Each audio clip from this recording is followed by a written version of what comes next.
Hello, I am Dr. Chandrashekar, founder, coach, and someone deeply curious about what truly lasts. I want to explore the stories behind real impact and to help you uncover what it truly takes to build a meaningful legacy. Together, we'll sit down with visionaries, educators, and change makers, people who have walked the path and shaped lives, not just businesses. Welcome to the Legacy Blueprint. Hello, everyone. Welcome to yet another episode of the Legacy Blueprint with CSK. Today is a very special day for me because I have my trainer, my guru, sitting alongside me. Abhishek, welcome to the Legacy Blueprint. Thank you, sir. Thank you for inviting. I call him Abhi out of love and convenience, so I will keep getting at him as Abhi. So, for those of you who are tuning in for the very first time for this podcast, The Legacy Blueprint with CSK, believes in three fundamental pillars. The first one is build people, second is grow businesses, and third is leave a mark. As you see in the past episodes on the channel, we have been consistently involved in bringing people from different walks of life, and this time it is no exception because we are here to discuss all about health and wellness. Yes, you heard me right. I'm not talking about health and fitness, but health and wellness. We will, in the course of conversation, touch upon certain fundamental facts on the holistic well being of a human life. And for me, it's a great privilege and honor to welcome Abhi on this particular platform, is because one, I interact with him on a very regular basis, on a daily basis, as he is my own personal trainer. But more than that, we have been associated with each other for over 8 years now. 2019, 2018 is when I first met him. The one thing which has fascinated me consistently about him is his dedication towards not only his wellness, but his clients' wellness. And recently, just last month, he personally completed a milestone. We will discover and hear more about that milestone from him. But without much ado, I would like to take this opportunity to welcome you once again and thanks for joining us on this podcast. Thank you, sir. So, Abhi, very quickly, for the benefit of all the viewers and people who watch us and follow us, why did you choose fitness, wellness, and taking care of your physical self as your main passion and also profession? Why did you make that decision? It all started when I was 17 years, when I just completed my 10th and I'm stepping into my inter plus one, plus two. I was an athlete in my schooling and I always wanted to do something to my, for myself. Like I always wanted to run, get into any sports. Like I used to be a volleyball player, and after completing my inter, I started, I wanted a dream physique. Like I was so skinny when I used to be in inter. I am like 45 to 48 kgs, and that where I got comments like, "Are you too skinny? You're too, very very lean." And that were like hit me, and I got into running. And that running, and I used to see a lot of movies when I was in my childhood. And in movies, you see all the actors get into that six pack, and I always wanted to get a six pack when back in that 18 years. And I used to run. I thought running will get you a six pack, and I used to do a lot of crunches and all ab exercises to get it. But yeah, from there I started getting a gym membership, and it is very difficult for me. And in my home, I asked my mom to get a gym membership, but she told like, no, no, no, you can't do it this age. At 18 years, you can't lift because you will not grow height. And that's where I started my career, and I learned a lot from 18 years. And from there, like things have changed a lot. So, did you take that gym membership or not? Yeah, I took the gym membership and I started. going to the gym for like 1 year. After 1 year, I did a lot of, exercises by myself without knowing the science behind it.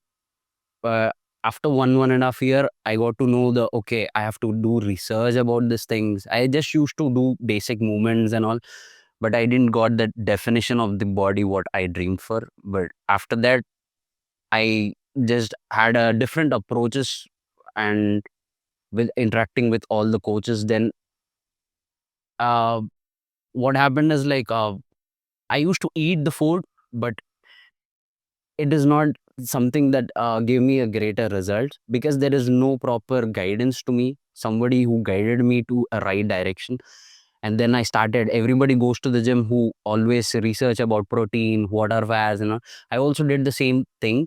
And after that, I did the proper research and started applying things on myself. Then I saw results after 2020, I guess, like when I was 20 years, sorry. uh, I got my first six pack and I'd done the shoot. And then everybody complimented me like, oh, this is something that is so good that you did a very good job. And from there, it all started. That's So what. that moment is when you made the decision that okay, if I have not got guidance, if I have to do this much struggle, then I think I should be the person to guide my friends and Yeah, people who are now your clients to build their physical fitness journey. exactly. Like, I didn't had a proper guidance who has a great knowledge, but I wanted to help people who wants to get into fitness with the proper knowledge, who can just do it like, what I did is like, I didn't had a proper guidance from my coaches or anyone. I did my own research and applied everything on me. And I don't want anyone to do it by themselves. I can help them with my own. So, when you talk about guidance, I will straight away ask you one important question because today everything is available on internet. People keep researching. Now AI, ChatGPT can give you a meal plan, ChatGPT can give you a workout plan. You name it, you get it. But I learned this when I was interacting with you, so I'm asking you the same question. What is the importance of the equipment? Because many people miss that.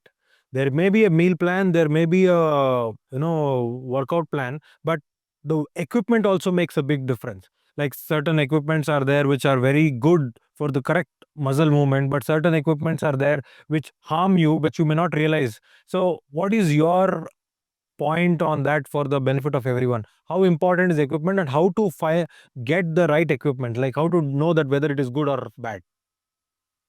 Okay. See, basically, I'm not saying like every equipment is not designed for everyone. Now, biomechanically, like every machine is designed, like it's growing. Like, if you take like from 1970s at Arnold's used to work out, they didn't had this much of biomechanics. They used to do very roughly.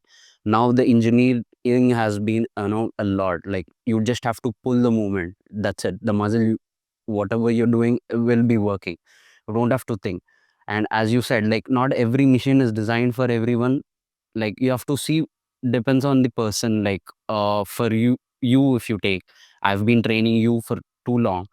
uh you, your limb structures, and maybe you have some stiffnesses in your joints, and you have to avoid some of the movements. And for that, you have to choose your training program specifically and design a program. And if you had a chat gpt and you keep everything, but still, like, you can't get the right approach to it. And that's what it is. A right coach can really guide you, and what movement can it is harming you. For say, ChatGPT can ask you to do maybe a squat, but squats may not suit you because you had a knee pain, but ChatGPT doesn't know that you had a knee pain. That's what it happens. So equipment and the combination of the coach is important. Again, I'll still come back to that point and ask for the benefit of all the viewers. Like there are many brands, there are many kind of equipments, but for a normal man who is going and checking and taking a big gym membership, what are those simple things which he or she should keep in mind when they are looking at the gym equipment? Because every gym sells memberships, Okay, take 12 months, and you pay for 12 months, I'll give you 2 months discount, or whatever it is, and I'll give you this offer, that offer. Nowadays, everything is all offers. But if I walk onto a floor and before I make the decision that I will become a part of this gym, one is a coach, one is a trainer. But looking at the environment, what are the basic equipment which should be there? See, first thing, the gym should have a squat rack. Okay. Okay, a squat rack and a cable machine, and you know squat rack, a cable machine, and a basic dumbbells and barbells. These are the basic stuff that a gym needs to have. And apart from that, a right coach, and that these combination of all these things can really. I don't want to take any name, any brand, but yeah, any gym that has these three things. No, of course, this podcast is not sponsored by any equipment manufacturer, so we will not be taking anybody's names. Yeah. But these things, basic dumbbells, barbells, and squat rack has to be there. And this thing. Why am I asking you this is, so with this, what you said, you can even do it at home, right? Basic dumbbells, basic barbell or treadmill and all that. Because I remember during COVID, there were a lot of people who were training at home.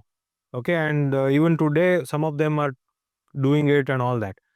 Now, that brings us to the next point, that whether it is home or whether it is gym, the discipline is very important, right? Personal discipline and commitment to that particular thing. And to be honest, let me be very candid, it is not consistent. Even for me, I struggle with that particular thing. But if you're doing this from the age of 17 and 20, at your age of 20, you got your first six pack. And I know that last month, January, you did your own thing. Of course, for the benefit of all of you, I'll be showing some of those photographs and you can see the transformation. But take us through that at your level itself, that you've already been there and done that. How difficult is it to get back the discipline? And when you feel you are not getting that consistency, the commitment, you want to cheat on your meal or you don't want to do that workout, what will you tell, that self talk? What do you tell to yourself? Forget about your clients. See, every day I motivate myself by looking at me. Okay, before the day starts, before the day night, I start writing down the thing to do list, what I need to be doing the next day. And that keeps me engaging the next day. Okay, these things I have to do. First thing in the morning, I wanted to complete my workout. I have to complete my water intake. I have to start reading 4 5 pages of the book. All these things, just I keep it before night. So, 1 minute. So, in your to do list, you say, I have to do my water intake. So, that's your to do. And I want to complete my workout. That's your to do. It doesn't come in my to-do list at all. My workout, my water, or maybe 10,000 steps a day is not in my workout to-do list. My to-do list is call this person, send that email, or attend this meeting, or follow up on that particular thing. That's my to-do list. Okay, workout is important, going to gym is important, eating healthy is important, but somehow, yeah, actually, why did I not think of putting that in the to-do list? Because health comes the last priority in everybody's lifestyle. Once anything that happens into your life and you run into hospitals, then you start taking actions. Before that, you don't do anything. Before something happens only, if you start applying all these things and give 1 hour or maybe a 40 minutes of any activity, I don't say that you have to compulsory go to the gym. It can be aerobic training, or it can be strength training, it can be marathon, swimming, cycling, anything. Any physical activity, Activity, just do it and write it down before night. That keeps you okay. I have to do before, tomorrow morning you will be just seeing that book in front of you, and that keeps what I did for myself. I give them, my clients the same thing. And that's how it works. yeah, I mean, let me also say this. One, of course, it's a great thing that we can put these things in our to-do list, but even the importance of tracking it, like whatever I have said I will do, am I doing it or am I not doing it? Like every day you come back and see whether you completed your task or not is one thing. Like you keep telling about, take a picture of your meal, send it to me, or take a picture or measure your weight. This tracking also gives you that feedback. That's your regular thing of, okay, I want to do this and I'm not able to do it, and this is the tracking. Is this a chain, like you plan and then you do and you track? what is the benefit of tracking in your own way? And have you seen this change happen in your clients? Your change is visible, you're consistent about it, you write your to-do list. But how do you motivate your clients to do it? And what is the role of a tracking mechanism in the client's life? Got it. Great question, sir. Like, see, once you start seeing things in front of you, you will be so conscious of clicking pictures. You'll be, okay, I click the picture. Next meal also, I have to click the picture. Means that you have to eat clean. Okay. If the meal is not clean, you won't click the picture. You will be cheating the trainer. I know why I ask you or any other my clients to click the picture is because when you see the meal, it's packed with a lot of nutrients. And once you start seeing that, you will next meal and the next meal. And if you see the whole, the pictures from the last year till now, the whole picture, what you all you ate, you'll start getting motivated. Okay, that what all I ate and throughout the year, and that's keep you motivated to the next meal that you wanted to eat. But what about cravings? Okay, picture, clean, everything is fine.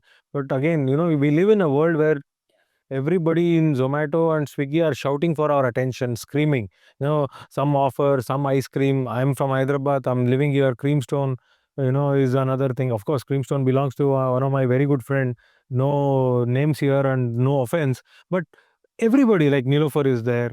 Uh, but what about cravings? How to handle cravings? Okay, how do I tackle the thing about cravings? I'll tell you. First thing is like the modern lifestyle made human slave. Okay, one button, you get everything in front of you. You can just have multiple apps, you just press it, it comes into your plate. Okay, human body is not meant to eat this much of energy. Okay, for say, I'll give you an analogy. Like, for say, you wanted to go from point A to point B, and you just need 10 liters of petrol, but you are throwing 100 liters of petrol. What does that extra 90 liters does? It stores inside your body as a fat. And coming back to your craving question, is because like you keep seeing things, like you always constantly, if you start loading the food, and you keep going and eating the junk all the time.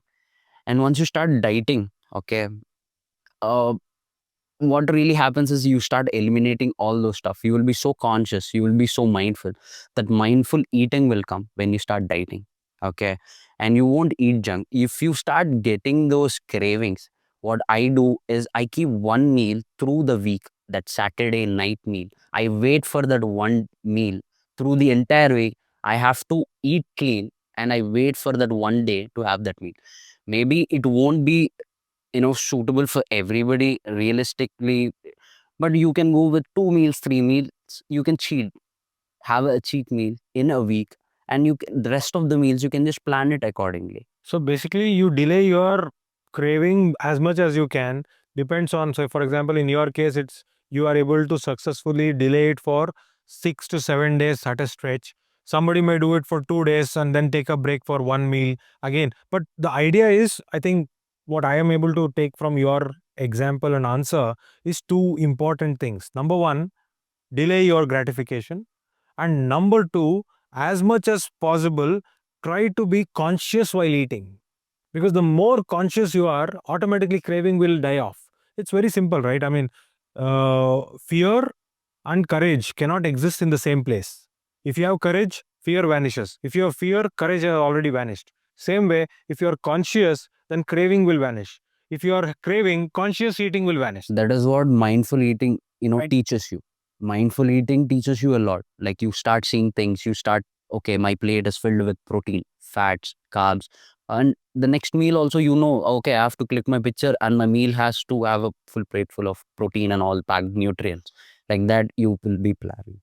See, one thing I can tell you from my own experience with him or with the training is, of course, I'm not very 100% committed to that particular regimen and eating clean and other thing. But I'm honestly telling you, and this is my commitment, that whatever I eat, I take a picture and I send. At least I know that I did a mistake and I can correct it. That's the one thing I have learned, that instead of hiding, cheating from yourself and cheating your coach, if you're able to at least be honest, then that gives you the courage to try it again. But once you start going down the road of, okay, I will not show him this picture, then there is no end to it. You can continue to do whatever you want and you are living double lives, right?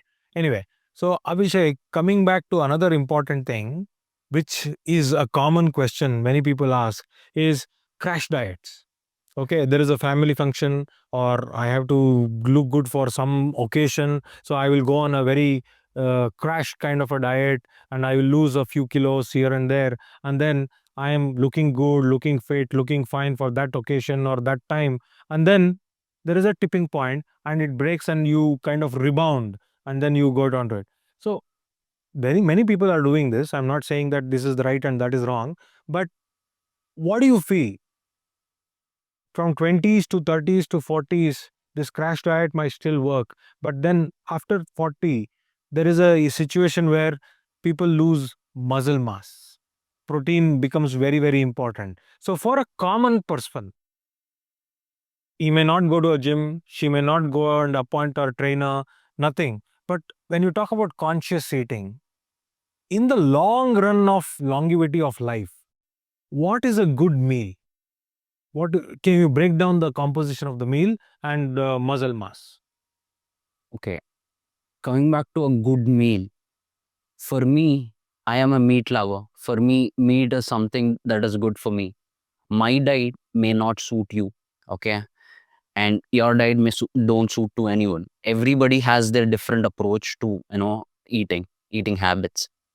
And coming back to this muscle mass thing, as we start aging, after 40 years, you'll start to lose like 4 to 5% of your muscle mass every year. And that's why weight training comes into play. Like, you have to start lifting, add some resistance to your muscles. It may be body weight training, but lift something.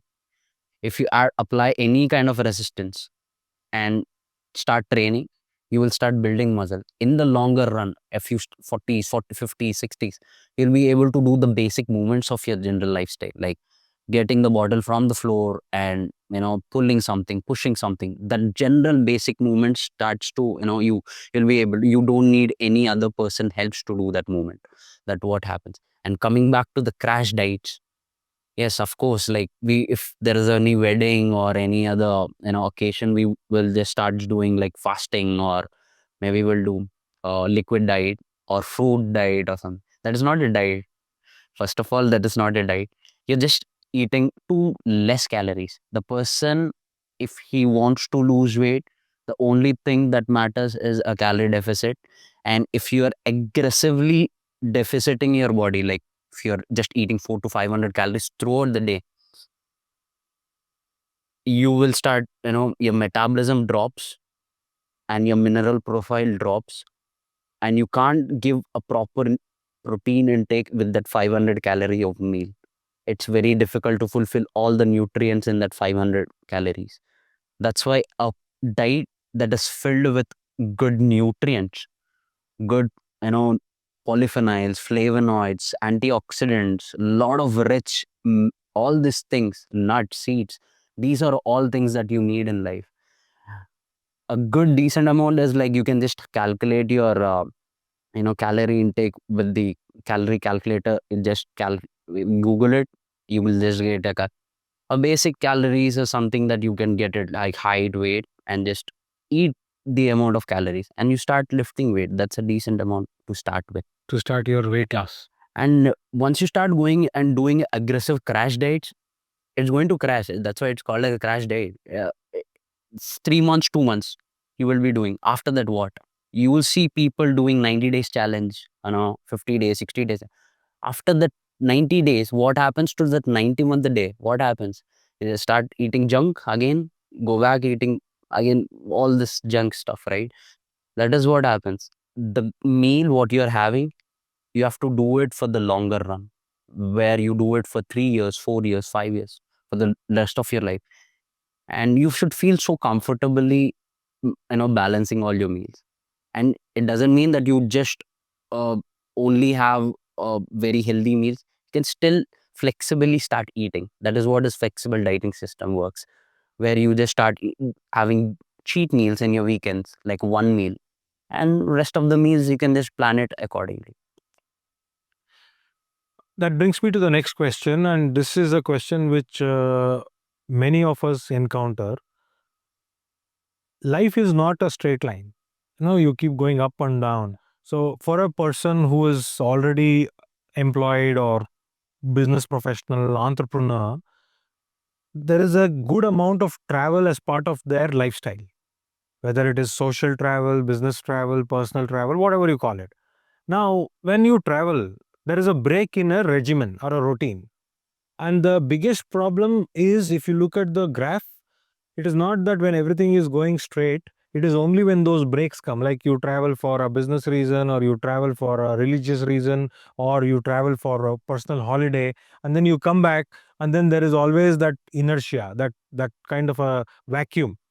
So when people travel, because traveling is integral part of people's life, what are those fundamental things, like certain basic things where they can still keep on their track of calorie deficit? Or one is diet, of course, but then when it comes to physical exercise, what are those things which they can do wherever they are? Okay. See, most of my clients are into businesses as they travel more. Okay. And when they travel more, they miss their workouts. And I know that. Whenever you're traveling, make sure that y- wherever you go, that has a basic, you carry your mat, a basic, or if you're going to any hotel, it has a gym, and just do it for 20. If that doesn't happen, just go for a long run at least. And I know the stress comes under one play. Like stress, if you are too much stressed out and you are okay, Yeah, go ahead, go ahead. if you're too much stressed out, you can't focus on the things like maybe it's the nutrition. You can't go it in the straight line. It crashes. It drops. And that's where the coach or any personal trainer comes into play. The trainer does this job like where he schedules the client program in such a way that he can follow whenever he is in a travel, and he can just flexibly eat when he is traveling and still come back to his old routine. And that's how it has to be planning. uh, when how do I manage the my client is I ask them to walk 10,000 to 15,000 steps when they are. That's a basic decent thing that they can do it when they are in a travel So when they're not in their hometown, town or how something. they do this? A basic movement, then you just move and you start to move more. And as you're traveling, you will start eating more also. And when you eat more, you have to burn more. And that's how it works. Like you start to just go for a run, just do 10k steps or something like that, and starts to balancely eat. That's how we can just manage the thing. So now coming back to you. At 20, you had your first six pack. Now, what was the motivation, and what was this the entire journey of transformation which you brought in January? And you had a shoot, and I think we are displaying some of those photographs and videos also. And I keep seeing, I see you daily, but then I also see your social media, your Instagram, where you keep putting your tidbit videos about discipline and about how you work out and other things. So, what was this whole thing? Like, why did you go through this transformation journey last year? Or how long did you take to do this? Okay. The recent transformation I did was like in 6 7 months. I and my friend, we had a he's also into coaching people. Like we just having a dinner something, like we just had a competition, healthy competition. Like he wants to get to have a six pack, and I told okay, whose muscle is more bigger than us? And we just had okay, it's mine, no, no, no, no. And that went into a little heat, and okay, we'll do a shoot, we'll display both the bodies, and we'll see whose body is best. And we just had a 6 months time frame, and in that time frame we just did that six pack. And obviously I won. And yeah, and that's how it went. And coming back to my How difficult was it in that 6 months? Like, what did you do? Take us through that, your daily routine. yeah, every day um, I started my diet from 2,800 to 3,000 calories, where I used to started eating 3,000 calories per day. And my protein intake was 1.8. I went into 2.5 also. Every day consistently 2.5 grams per kg. I used to weigh somewhere around 70 kg. 70 divided by 2.5. 70 into 1.8 or 2.5?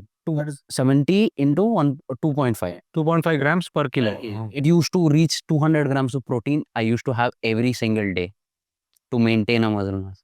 And from slowly, the calories used to drop slowly from 2800, 700, 600. It slowly used to get it. I went like, before shoot day it went like 1000 calories also. And to get into that shreddedness, it's not healthy, but yeah, for the shoot, yes. I stopped drinking water for like 24 hours. It's like a one day. And I've seen how hard it is to get that really jagged physique, and that separations and everything. I gave my whole, thing. And the training used to be like every day, morning 1 hour, proper weight training. And evening used to be like 40 minutes of cardio, slow, steady state cardio. And that's how it used to be every single day. I used to track things. When you start tracking things, it becomes more easier. And it may be diet, it may be my workout. I used to, in the notes, I used to write it down. And So you track your what you ate, that is your diet. Second, what's your water intake, my step count, your step count, and my training program. so what muscle you worked today. Yes, every single thing is tracked. And What about sleep? yeah, sleep. Because we will talk about sleep, and sleep is the often abused element of our normal life. So what about sleep? For a tip for you, how many hours of sleep was important for you and how many hours you got? And for a common person who's having a normal lifestyle but still 40 minutes of workout, whatever it is, how much is important, and in terms of how many hours of sleep is important? Okay. Now, for a general IT employee, now, how many hours do you think he sleeps? I mean, I don't know. I'm not stereotyping anybody here, but maybe ideally 6 hours they should be able to get sleep. The humans now, they are undersleeping. Like they go like 5 hours, 4 hours of sleep every single day. Okay, human body at least needs 7 hours of rest, because every of the hormones inside your body and your cells, everything repairs. Your body starts to repair in the sleep. If you are not resting your body, and on top of that, if you are training anything and you're mentally stressed out, it is very difficult for the body to start another day. You starts to age very fast when your sleep is less than 8 hours. You will start to look very old. And your lifespan, for say, if a normal healthy lifespan is somewhere around like 80 years, 90 years, it starts to coming down, like it reduces to 60, 50, even more less. And on top of that, you starts to load any stimulants like caffeine and alcohol, smoking. And top of all these things, you starts to even age more faster. And the modern society has stress, less sleep, all the smoking, drinking, on top of that, overeating, less activity, less movement. All these things are making the person live very less. That's what happening. And a general person who wants to, you know, have a great life, wants to live very happy and healthily, has to sleep at least 7 hours. It's a decent time to recover the body. Okay. So when you were in that journey of transformation for 6, 7 months, you were sleeping for at least 7 hours or more I than? used to sleep like 10 hours, 9 to 10 hours, because my load was more on my body. And I didn't had too many of So you needed more time for recovery. yeah. When you don't have calories, you need more rest. And as you starts to decrease the calories, you don't get sleep, first of all. As there is no glucose inside your body, you don't get a proper sleep. That's what, if you I think like if you had a biryani, you go to very less, Sleep very nice. because your every cell inside your body is full and you feel like full. Okay, done. I want a nap. It happens for everyone. Sunday after. Yeah, when you load only 10, 1,000 calories, your brain is too sharp. Like you will be so active. So one other question which comes to my mind is this is normal where people have these fasts. Like some people fast on Tuesday, some people fast on Saturday. That's okay. They can fast any day of the week. It is their choice, their life. But what happens after fast is, oh, I fasted yesterday, no, I can eat and balance it out tomorrow or today. And that's where people end up kind of going on a hogging spree, right? What is your opinion about that? Is it right, wrong? Does it really make any difference because you are fasting once a day, once a week, or whatever it is? See, fasting is a very good thing to do it for everybody. Okay. It starts cleaning basically. What happens if you start to do like a decent 16 hours, 16 is to 8, 16 hours fast and 8 hours of feed low. That's a decent amount to start with. That's what people normally call it as intermittent fasting. Straight fast. What really happens is to, like, whenever you don't take anything, your body has a capability of cleaning by itself. Detox, what people call it, a detox. That what happens. Okay. It's called as an autophagy, where your body, your cells will start cleaning. Okay. Fasting is a very good tool to clean your body without taking anything. We have that thing. But how you're doing it, what matters. For a diabetic patient, if he starts to do aggressive fasting, it doesn't suit to him. For people like a normal guy, a decent amount, like monthly, once, twice, it's a very, very good to take fast. And slowly starts to from 16 hours to 18, take it to 18 to 20. That's a decent amount of your body starts to clean your cells and everything, your brain, everything, your brain fog goes. And So fasting is good, no doubt, and you're validated it. But what about people saying, I fasted yesterday, so I'm going to double it today? no, it doesn't work like that. Basically, you think that you have fasted and you are craving for more food because you fasted yesterday and you start to load more calories the next day. It doesn't happen. Again, it's end of the day, it's calories matters. Like you start to load again junk, your body starts to, goes away in a normal state. Never you should be doing like loading all the junk the next day. It doesn't work like that. If you start loading again junk, it becomes like that. There is a very good protocol like time restricted feeding, where every day you can follow this. Time restricted feeding is called as, like, you just start your meals from, for say, like 11 a.m. you start eating, and you complete your dinner by 7 o'clock, 6 o'clock. In this eating window you start to eat 11 to 7. yeah, 11 to 7 or 11 to 6. It's the time frame that you have whatever foods you wanted to have, and the rest of the time we just fast. And but now we don't eat like that. We just eat in the midnight snacks. We try to take, like, every constant times whenever we eat the meal, there is a spike in insulin. When the insulin is too higher for a longer period of time, you'll start to get diabetes. That is what happens. If you want any chronic illnesses, like all the metabolic issues, you start eating more frequent meals, and that's what you will start getting all the, the more food you eat, the more inflammation you're going to create to the body. That's what happens. So you spoke about metabolic rate of the body, and there is a concept which is resting metabolic rate. And can you talk about that? And while you're talking, I also want you to talk about it from the point of view of walking, because some people say brisk walk is the best way. Some people say walking is not at all good because you're just moving your legs. The other parts of the body is not. Swimming is better. Cycling is better.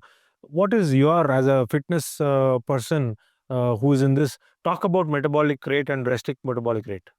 See, metabolism, if you want a definition, it's what your body, able to digest. What's your temperature? How is your temperature regulation? How is your movement? Like, w- the things that the systems, how they are working inside. Like, we have 11 to 12 systems, and all the things to work. It's how they are working. It's called as a metabolism. And coming back to the resting metabolic rate, it's something like, mm, you work out as in for 1 hour. The remaining part, okay, the remaining 23 hours or 22 hours is called as a resting metabolic rate. Whatever you do it, like in the home sweeping, or maybe, you walk, you just sleep, all these things comes under resting metabolic rate. How to increase the resting metabolic rate is, first you start doing you have to start increasing your normal metabolism by doing any physical activity. Like it may be anything, as I told you, like running, swimming, any aerobic, non-aerobic, any weight training, anything. But once you start doing that, your resting metabolic rate also starts to increase. Once your resting metabolic rate increases, your calorie, the burning part will start increasing. You'll start to, burn, have a good metabolism. That's how it. But what about walking? Is it good? Is it bad? Excellent. Walking is, see, movement has been a part of life since our ancestors used to walk miles. But now we don't walk. For say, like if you walk from here to coffee shop, you're done, you're exhausted. Just because movement has gone. We are not walking enough, we are not doing the movement enough. That's what happens. So slow walking is good or brisk walk? Slow walking for longer run, it's very good. Okay, we have energy systems inside your body, three energy systems. For say, like if you want to burn your own fat as a fuel, slow walking for too long, it's very good. Okay, that's how it works. All right. So I think we've covered quite a bit of ground. And before we get into the other side of it, when it comes to the legacy blueprint, let me ask you one other question, which is very important, or rather, a couple of questions. One is about the gut health. Is fatty liver, of course, it's a direct consequence of all the food which we load. But then, how important is gut health, and how can one, without doing much, regulate his own or her own gut health? Okay, the modern food, what we are eating now, okay, the ultra processed foods, the junk and everything is making the gut lining more worse. Okay. First thing is that. And how can we improve is by adding a lot of probiotics into your diet. Like maybe it can be, curd, kimchi, sauerkraut, any fermented food. Fermentation helps you to improve your gut microbiome. Okay. The more sugar that you load inside your body, it may be artificial sugars, or it may be fructose, or it may be any other sweeteners, it is going to damage your gut. Okay. And as you start to, smoking also and drinking, all these things will start to damage your gut, and starts to, now every person has difficult to have difficulty to acid reflexes, have the gut issues. If they eat it, they get too much of burps and everything. Everybody is facing the issues just because they overload the food, one thing, and they are not eating what the body needs. That is what happens. Abhishek, we have been speaking a lot about consistency, commitment, fitness, wellness, sleep, and all the tracking and other things. You've been doing this at least for the last 7, 8 years or 10 years, if not more. What next? What is the journey for you? Okay, you will continue to have clients and you will continue to do it. But what is that you want? Because we are talking on legacy blueprint. What is that you want to leave behind in terms of the people to look at and recognize and see? What is your plan from here? See, every day I train like 8 to 10 people physically. I go and train them. I know it is something 8 to 10, it's very easy, but I've been there. I know how hard it is to wake up at 4 and every day to give that same energy what I have to the client. And if I can just transform one person also, and I have changed their life.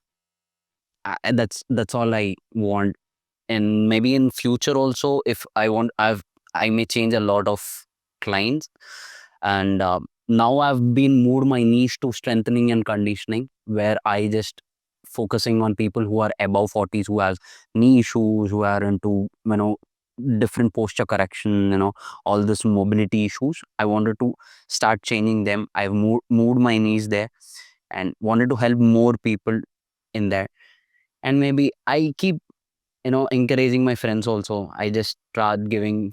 When I started my fitness career, I used to give free diets, where I don't have clients. I just wanted to see whether this thing is working on my clients or not.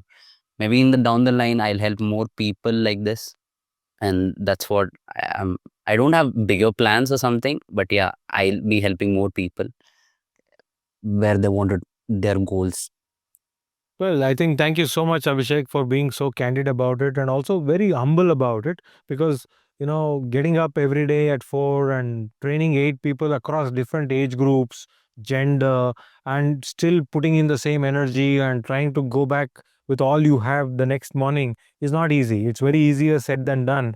It's always nice to sit in front of a camera and talk about it, but the real hard yards are put every day, every hour, and I think kudos to you on that.